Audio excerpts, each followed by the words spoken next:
émission de la France. Est-ce qu'il y a des personnes malades parmi vous? Est-ce qu'il y a des personnes qui, quand vous avez appris cette mauvaise nouvelle que votre santé est en train d'être détériorée, est en train d'être détruite par une maladie, une infirmité quelconque, alors le centre d'accueil vous dit que Jésus a guéri tant de personnes dans le passé. La Bible nous le confirme, les Saintes Écritures nous le confirment. Et par la foi des personnes qui vont témoigner, là, en ce moment, dans cette émission, vont vous confirmer que Jésus est toujours d'actualité, que Jésus, il guérit toujours. Là où l'homme est limité, là où l'homme ne peut pas faire, il intervient et il agit avec sa puissance.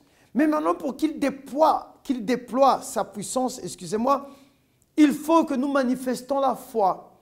Parce que vous voyez le Seigneur Jésus dans tout ce qu'il a fait. Par exemple, quand il y a des personnes qui venaient demander son aide, quand un aveugle venait demander son aide, il lui posait toujours une question. Qu'est-ce que tu veux que je fasse pour toi? Mais maintenant, on peut dire dans notre intelligence, dans notre savoir que c'était un peu une petite question, je peux dire bête. Mais elle n'était pas bête, cette question. Parce que Jésus voulait que la personne manifeste sa foi. Il voulait que la personne confesse qu'il a un désir de voir la main de Dieu la guérir. Et vous voulez guérir? Alors venez apprendre comment manifester votre foi à travers les paroles qui vont sortir de votre bouche. On va regarder le témoignage de Claire et vous allez voir qu'elle a manifesté sa foi à travers les paroles positives qui sont sorties de sa bouche et elle a été guérie.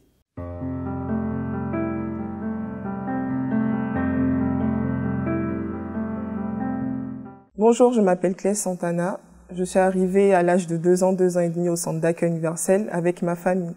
Sauf qu'on traversait de graves problèmes à l'intérieur justement de ma famille. Il y avait un mal au fait, il y avait beaucoup de sorcellerie, beaucoup de maladies. Même moi, je souffrais de rhinite allergique chronique et cela dès ma naissance. J'ai mon aîné aussi qui souffrait de drépanocytose. Et donc, comme il était de groupe sanguin SS, les médecins disaient qu'à 21 ans, il allait mourir. En gros, c'était un peu son espérance de vie, qui était fixée à 21 ans par la médecine. Et suite à un appel à la télé, mon père a reçu l'invitation d'un évêque du centre d'accueil, et c'est comme ça qu'il y est allé. Et après une réunion, il nous a tous ramenés. Et mon frère, en gros, que les médecins ils disaient qu'il allait mourir, parce qu'il était drépanocytaire, il a pu recevoir sa guérison. Aujourd'hui, il a plus de 40 ans, il a pu avoir ses 4 enfants, malgré que la médecine l'estimait qu'à 21 ans, il allait mourir. Et moi aussi, qui souffrais de cauchemars, d'angoisse, de plein de troubles au fait intérieurs, surtout la rhinite allergique qui me fatiguait tout le temps. Je prenais des cachets vraiment tous les jours, des injections chaque 2 mois. Je souffrais vraiment de ce mal-là. Mais grâce aux chaînes de prière du mardi, j'ai pu recevoir la guérison. Mais il y avait quelque chose, en gros, au fil des années, qui me manquait. Parce qu'il y avait un vide qui était là, malgré tout ce que je pouvais recevoir comme bénédiction matérielle. Parce qu'au fur et à mesure des chaînes de prière, je voyais que même ma vie professionnelle avançait. Je réussissais chaque année à avoir mes diplômes, à passer mes classes.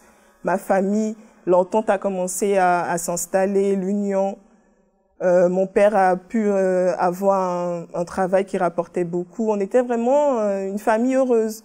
Mais moi, personnellement, à l'intérieur de moi, je sentais toujours qu'il y avait un vide qui était là, une angoisse.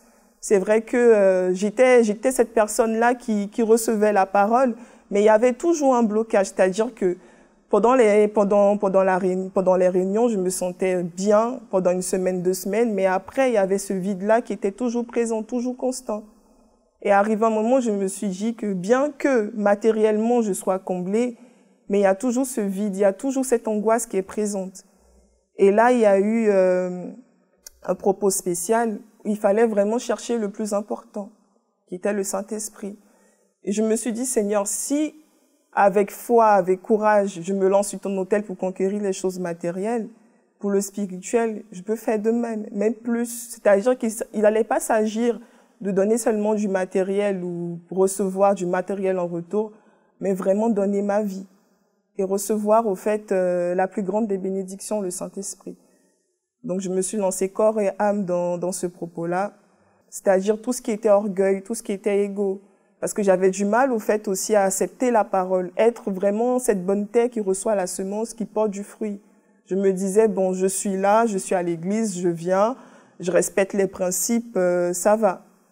Mais à un moment, je me suis dit non, je veux plus de toi, Seigneur, je veux plus te connaître. Et c'est comme ça que je me suis lancée corps et âme dans ce propos-là. Et le 14 avril 2013, on a eu la visite de l'évêque responsable du pays. Et je me suis dit, Seigneur, je vais monter sur ton autel, mais je vais descendre différemment. Et c'est comme ça que je suis montée sur l'autel et j'ai pu recevoir le baptême du Saint-Esprit. C'était l'un des jours les plus, je sais pas comment expliquer, mais cette paix, cette joie qui depuis tant d'années je cherchais, que tout ce que je pouvais recevoir comme bénédiction matérielle n'arrivait pas à combler. Ce jour-là, le vide, il a disparu. Même ma communion avec Dieu, elle a été différente. J'ai eu cette envie-là de plus me donner. Et pas seulement du côté matériel, mais ramener des âmes, parler du Seigneur Jésus dans mon entourage, être vraiment, au fait, cette personne choisie. J'ai senti dans mon cœur, à l'intérieur de moi, qu'il m'acceptait. Et que tout ce qui était angoisse, tout ce qui était souffrance que j'avais pu, au fait, garder à l'intérieur de moi, j'ai pu, au fait, me séparer de ça. Ça a complètement disparu. Et la transformation a suivi. Donc, aujourd'hui, je suis une personne carrément différente, qui a confiance en Dieu et qui a confiance en elle. Parce que très souvent, au fait, déjà de base, les gens me voyaient comme une personne forte, mais c'était une fausse image. Parce que à l'intérieur de moi, limite, je criais au secours. Même si tout était apparemment bien, mais il y avait toujours, au fait, cette tristesse-là. Et aujourd'hui, c'est pas le cas. Aujourd'hui, j'assume qui je suis, j'assume être la femme que je suis, et je lutte chaque jour pour être meilleure aux yeux de Dieu, avançant et développement chaque jour. Santé rétablie. Pour le rétablissement de la santé par la foi. Ne laissez plus la maladie vous abattre.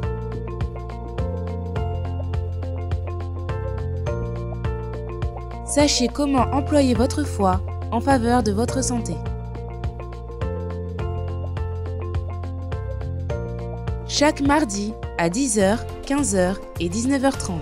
Également à 7h, midi et 20h au siège. Pour plus d'informations, appelez-nous au 01 53 35 85 11 ou visitez notre site centredaccueil.fr. Santé rétablie. Chaque mardi, dans tous nos centres d'accueil. Le temps. On court tous après le temps. Le temps pour travailler. Le temps pour rentrer. Le temps pour encore travailler ou combien de temps il nous reste avant la fin de la journée. Le temps pour la famille, pour les amis. Le temps qui nous reste encore pour finir, pour rentrer, pour retravailler. Et le temps de comprendre qu'est-ce qui s'est passé. Le temps de comprendre pourquoi cela n'a pas marché.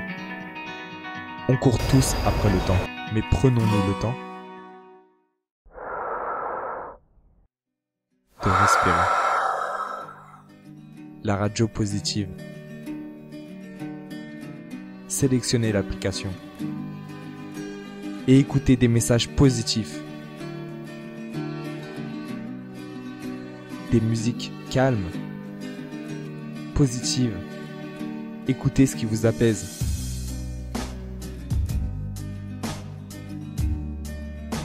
Suivez nos programmes. Paroles de vie, entre femmes, paroles de foi ou encore la thérapie de l'amour. Retrouvez le sourire. Prenez du temps avec votre famille en visitant notre site ou encore notre Facebook, notre Twitter ou notre YouTube directement sur l'application. Prenez le temps. Prenez du temps pour vous. Radio Positive. En téléchargement gratuit sur Google Play, l'App Store ou en écoute sur radiopositive.fr.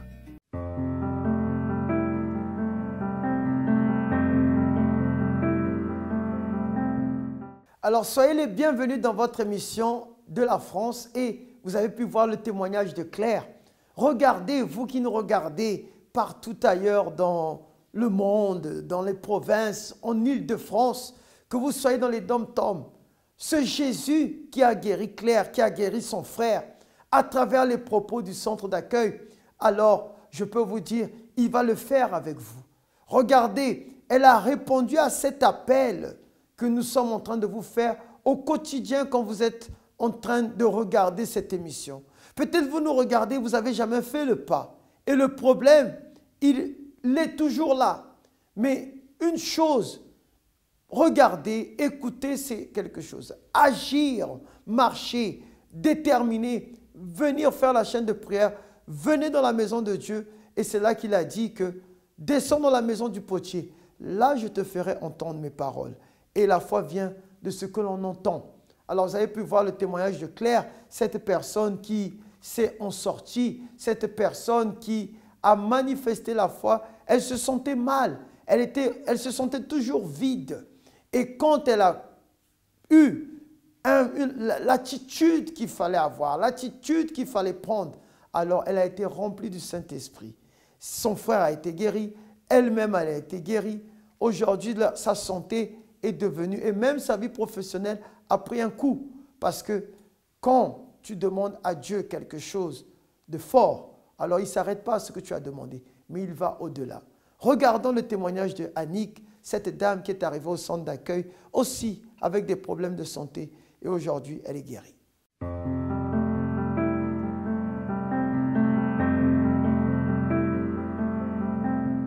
J'étais une personne morte avant de venir à l'église parce que j'avais une perte de sang.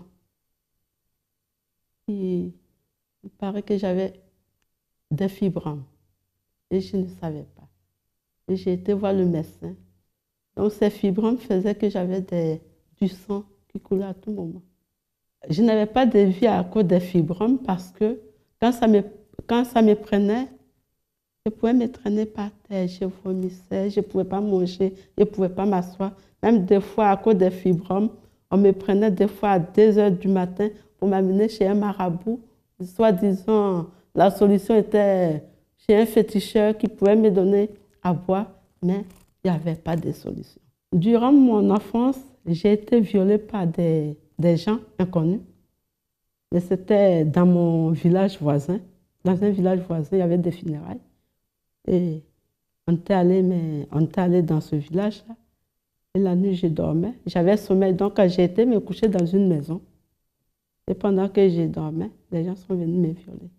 Oui, j'ai grandi avec la haine. Parce que je me disais, mais les gens m'ont violée. Et puis ces gens-là, je ne les connais pas. Je ne les vois pas.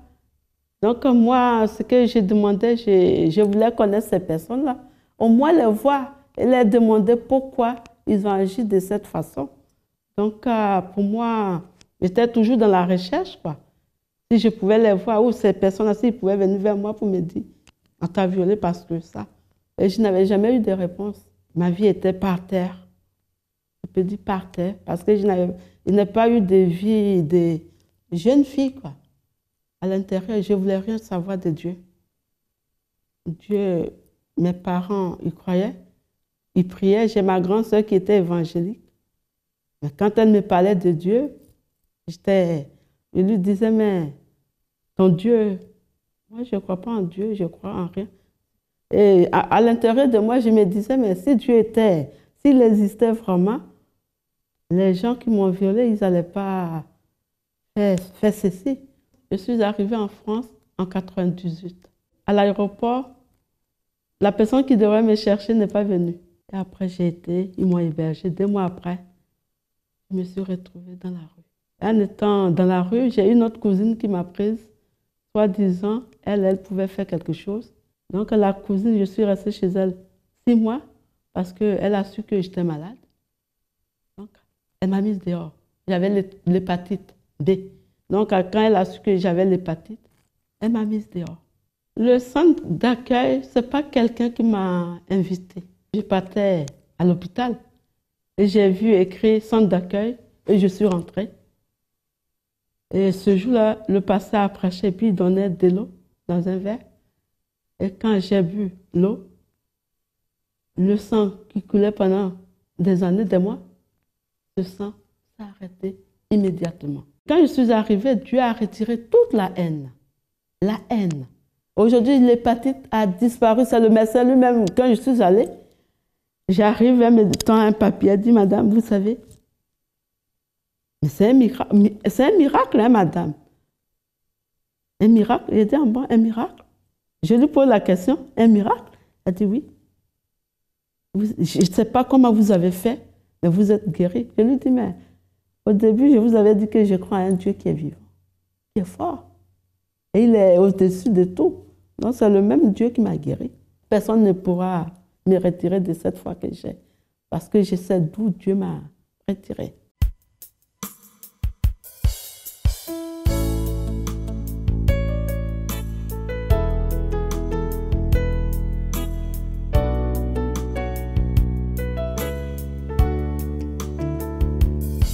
Dans les moments difficiles de la vie, je peux chanter les plus belles notes qui se trouvent dans l'air. Le monde entier ne croyait pas en moi. Parfois il se moquait en disant, où se trouve ton Dieu? À l'intérieur de mon cœur, il y avait une guerre. Et même fatigué, j'ai continué à lutter. Et quand je rampais, étant tombé, j'ai senti ses mains me prendre dans ses bras.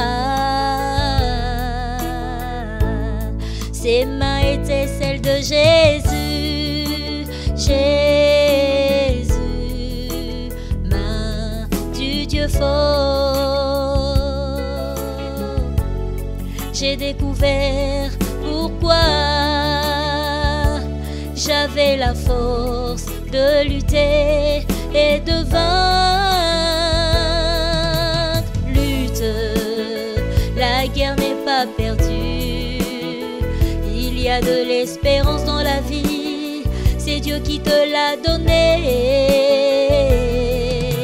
Lutte sans te détourner, oublie ton passé, regarde l'avant va. Lutte, la guerre n'est pas perdue. Il y a de l'espérance dans la vie, c'est Dieu qui te l'a donné. Lutte sans te détourner, oublie ton passé, regarde l'avant va.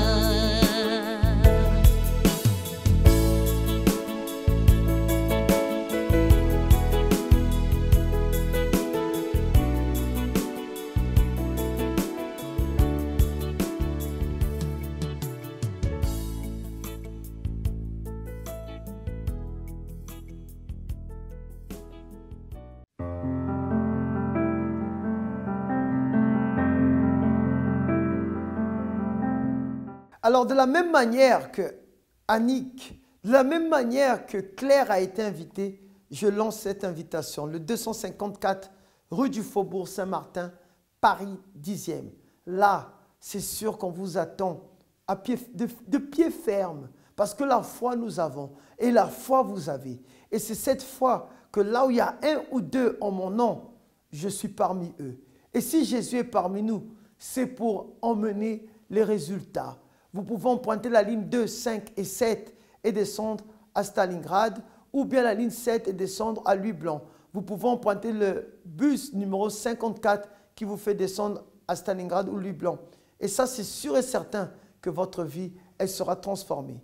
Votre vie va changer. Votre vie ne sera plus jamais la même.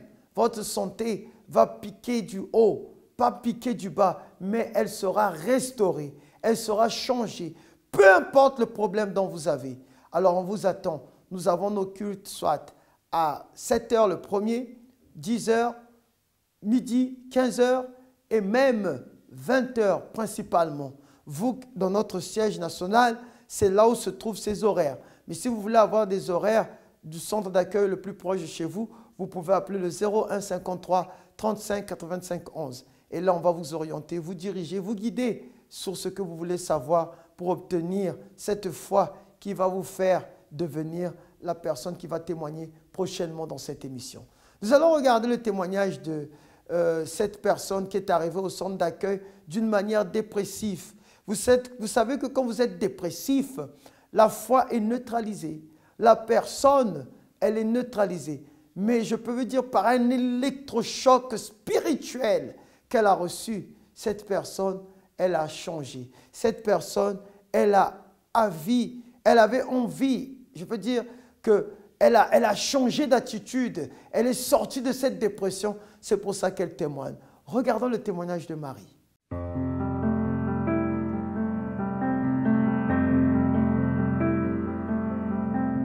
Bonjour, madame. Comment vous vous appelez? Je m'appelle Marie. Marie. Approchez-vous un peu, madame Marie. Ça fait combien de temps que vous êtes au centre d'accueil universel? Je suis au centre d'accueil 6 ans bientôt. 6 ans? Oui. Comment vous êtes arrivé? Dans quel état vous êtes arrivé au centre d'accueil? Je suis arrivée au centre d'accueil, j'étais vraiment dans le fond. C'est-à-dire vraiment, j'étais personne. C'est-à-dire? En fait, j'avais eu des problèmes graves dans ma famille. Et donc, j'étais très malade, j'étais dépressive. J'avais aussi une maladie qu'on surnommait la fibromyalgie. Et donc, j'avais mal partout. Je ne pouvais pas travailler. Je faisais que dormir toute la journée. Je prenais des antidépresseurs, dont le Prozac, l'anacétine. Je prenais beaucoup de médicaments. Je faisais des allergies, donc je prenais aussi beaucoup de cortisone, ce qui a fait que j'avais beaucoup grossi. Oui. Je pesais jusqu'à 130 kilos. J'ai essayé le suicide. J'ai une fois, en arrivant à la gare de Champigny, j'allais me jeter sous un train. C'est une dame que je connaissais qui m'a dit « Ne fais pas ça, tu as des enfants ». Une deuxième fois, j'ai recommencé. Et j'ai aussi essayé de me suicider par les médicaments. Et ça a duré combien de temps? Ah, ça a duré quand même plus d'un an. Hein. Vous êtes arrivé au centre d'accueil perdu? Perdu. Malade? Malade, je marchais d'ailleurs avec des béquilles, oui, des cannes.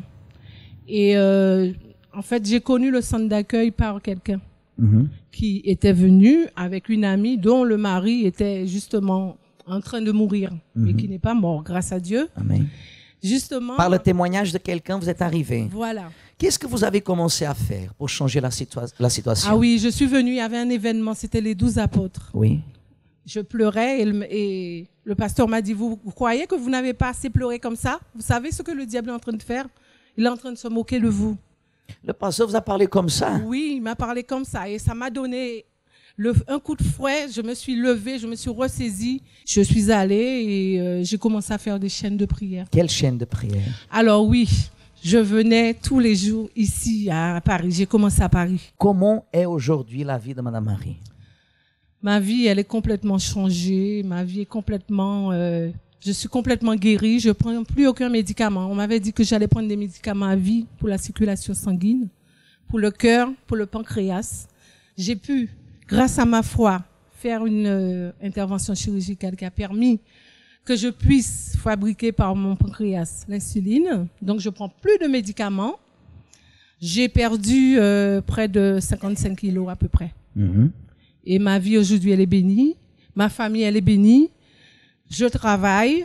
J'ai une famille bénie et je sers Dieu sous l'autel. C'est une nouvelle Marie. Voilà, une nouvelle Marie. Comment vous vous sentez aujourd'hui, Madame Marie? Je me sens très bien. Ça vaut la peine, ça ne vaut pas la peine? Ah oui, ça vaut la peine. De faire les chaînes, d'agir la foi, de lutter, de venir sacrifier. Est-ce que ça vaut la peine ou ça ne vaut pas la peine? Ça vaut la peine. Amen. Comment vous vous sentez aujourd'hui? Je suis complètement guérie, je suis libre de tout. Vous êtes un témoignage vivant. Voilà. Et ça ne fait que commencer. Oui. Parce que d'autres choses Dieu va faire dans votre vie. Amen. Connaissez-vous notre Instagram?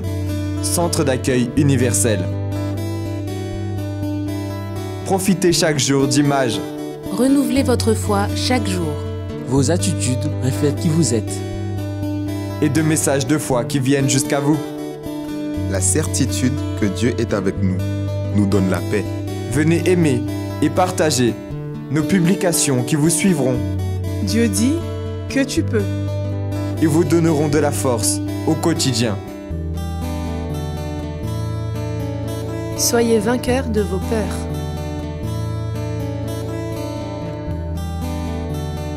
Êtes-vous déjà abonné? Pour vous abonner, c'est simple. Écrivez le nom ici, dans la barre de recherche. Abonnez-vous ici, sur Suivre.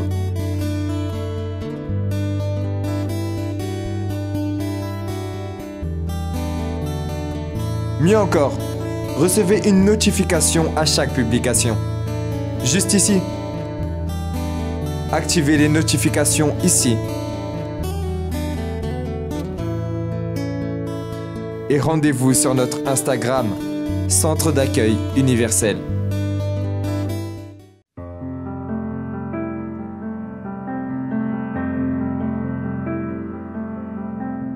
Donc vous avez vu par cet électrochoc qui est sorti de la parole, qui est sorti de l'autel, est arrivé en elle et aujourd'hui elle témoigne. Et vous aussi, vous serez les prochains à témoigner. Vous serez les personnes qui vont changer, transformer votre santé, votre vie pour aller de l'avant, pour avancer, pour dire non, je veux voir la transformation, je veux voir le changement dans ma vie, je veux voir ma santé restaurée, je veux voir ma guérison. C'est à vous de faire votre part. C'est à vous de venir. Nous vous invitons. Appelez le 01 53 35 85 11 ou bien naviguez sur notre site internet centredaccueil.fr et là vous allez obtenir les informations qu'il vous faut pour venir au centre d'accueil et pour utiliser votre foi. Parce que la santé, elle est très importante. Parce qu'il y a des personnes qui sont malades et à cause de cette maladie, ils n'arrivent pas à travailler ou soit ça détruit, je peux dire l'entourage, ça détruit la relation même sentimentale ou conjugale. Venez être guéri. Là où le docteur ne peut pas, Jésus, il peut. On ne dénigre pas les docteurs. On sait que Dieu les a envoyés avec leur savoir, leur connaissance, leur intelligence à nous aider dans ces facteurs. Mais vous qui avez des problèmes de santé que le docteur ne peut pas résoudre, alors on vous fait appel à venir utiliser le nom de Jésus. Parce qu'il a promis. Il a dit que je suis l'Éternel qui te guérit. Alors je vous souhaite une bonne soirée ou une bonne journée de là où vous nous regardez et soyez bénis dans tout ce que vous allez entreprendre.